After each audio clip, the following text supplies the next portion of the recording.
May 16, 1961. A general storms into the presidential Blue House with tanks rolling through Seoul's streets.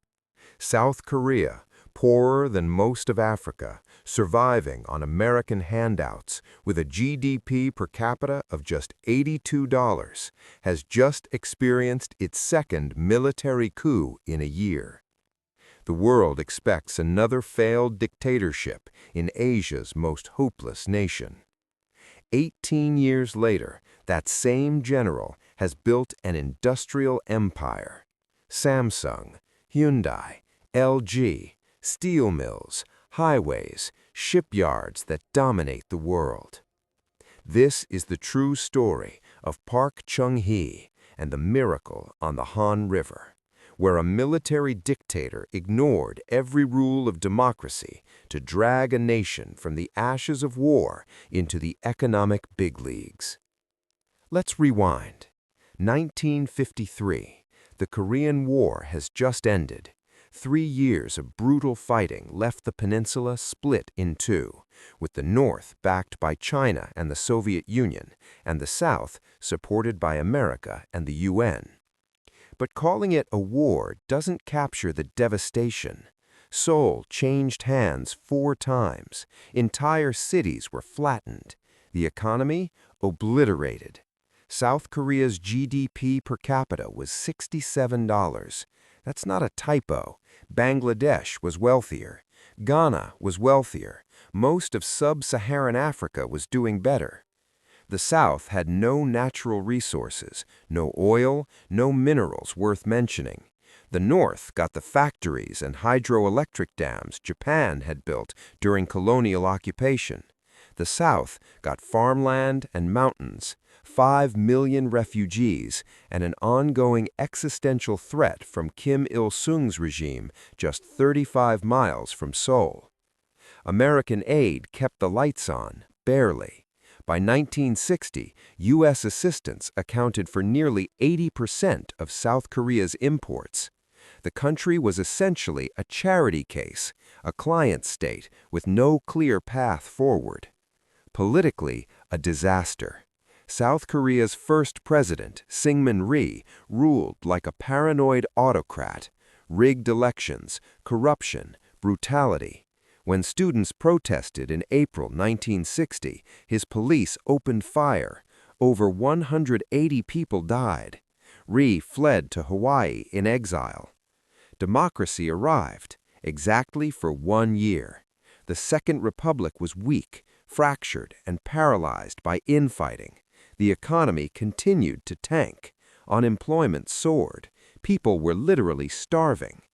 Enter Major General Park Chung-hee. On May 16, 1961, he led 3,600 troops into Seoul. No bloodshed. The government collapsed like a house of cards. Park promised stability, anti-corruption, and economic revival. Most foreign observers rolled their eyes. Another tin-pot dictator in Asia. The CIA predicted he'd be gone within months. They had no idea what was coming. Park wasn't your typical military strongman. Born into poverty in 1917, he'd experienced hunger firsthand. He was obsessed, and I mean obsessed, with 2 things: national survival and economic growth. See, Park had watched Japan industrialize Korea during colonial rule. He'd seen command economies work in wartime, and he'd studied how nations like Germany and Japan rebuilt after World War II. His conclusion? Democracy was a luxury Korea couldn't afford yet. Economic development came first. His strategy? State-directed capitalism on steroids. In 1962, Park launched the first 5-year plan, not suggestions, orders. The government would pick industries, direct credit, and choose which companies would lead each sector. If you cooperated, you got loans, tax breaks, and protection. If you didn't, you were crushed. This is where the chaebol system was born, massive family-run conglomerates that would become household names: Samsung, Hyundai, LG, Daewoo, SK Group. Park's pitch to these chaebols was simple. Build what I tell you to build, export it, make Korea rich. In return, I'll give you monopolies, cheap credit, and protection from foreign competition. It was crony capitalism, yes, but it was crony capitalism with a purpose. The first targets were light manufacturing, textiles, wigs. Yes, wigs were a major export. Shoes, electronics assembly, anything that could employ lots of people and earn foreign currency quickly. Then came infrastructure. In 1968, Park opened the Gyeongbu Expressway, Korea's first modern highway connecting Seoul to Busan. It was built in just 2.5 years. Workers died, corners were cut, but it was done. By the 1970s, Park shifted focus to heavy industry, steel, shipbuilding, chemicals, automotives. The crown jewel, POSCO, Pohang Iron and Steel Company. Built from nothing in 1968, it would become the world's most efficient steelmaker. Here's the crazy part. International experts said it was impossible. Korea had no iron ore, no coal. The World Bank refused to fund it. Park didn't care.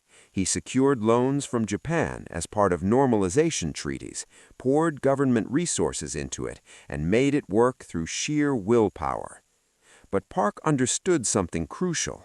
You can't industrialize without educated workers.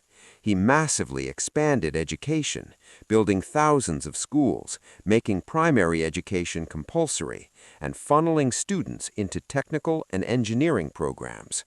By 1970, South Korea had one of the highest literacy rates in the developing world.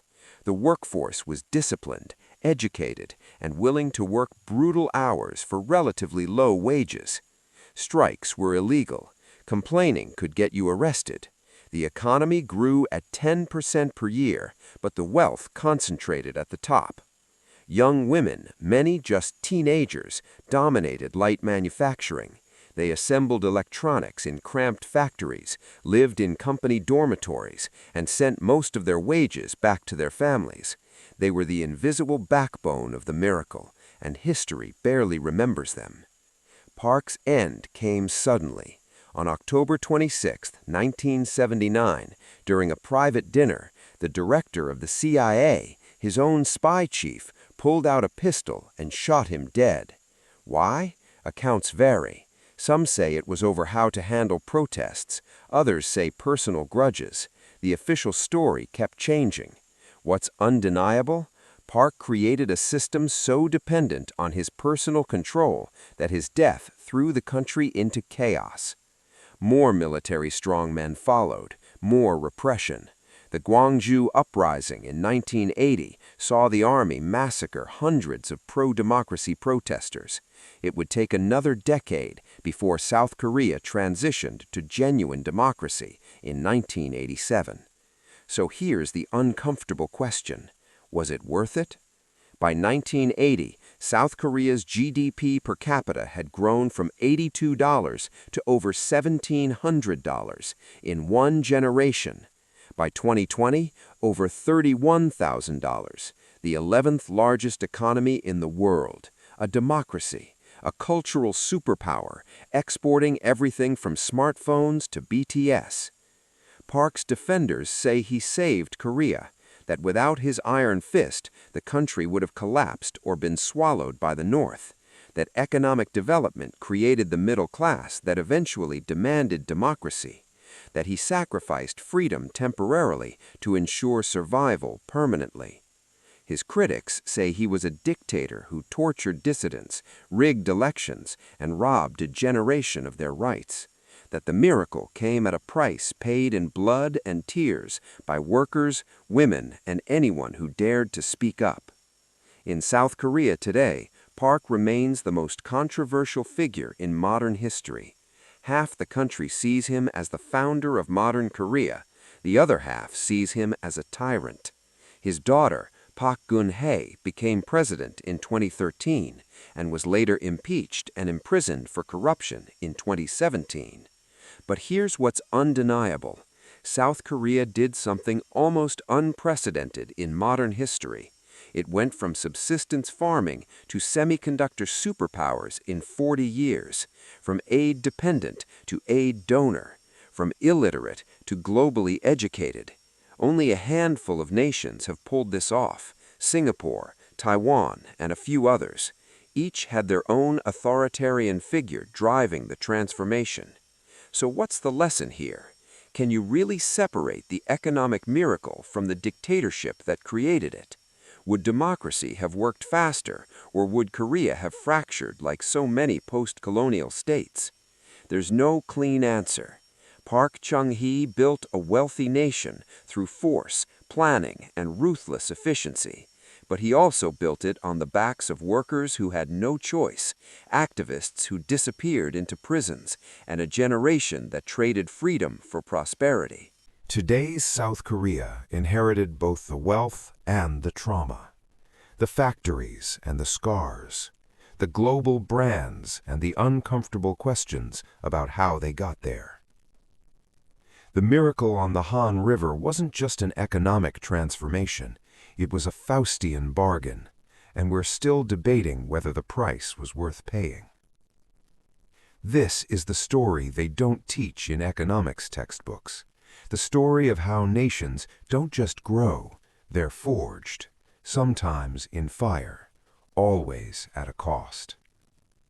If you found this story fascinating, hit that like button and subscribe for more deep dives into the hidden forces that shaped our modern world. What do you think? Was Park Chung-hee a visionary or a tyrant? Drop your thoughts in the comments below. Thanks for watching, and I'll see you in the next one.